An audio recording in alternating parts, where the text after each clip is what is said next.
Snoring occurs when there's vibrations in our airway. And snoring may actually be a sign of something called obstructive sleep apnea.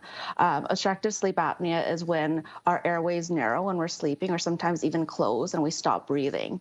And this results in waking up multiple times throughout the night without us even knowing. And obstructive sleep apnea, untreated, can lead to some serious health consequences like diabetes and problems with your heart later on if not treated.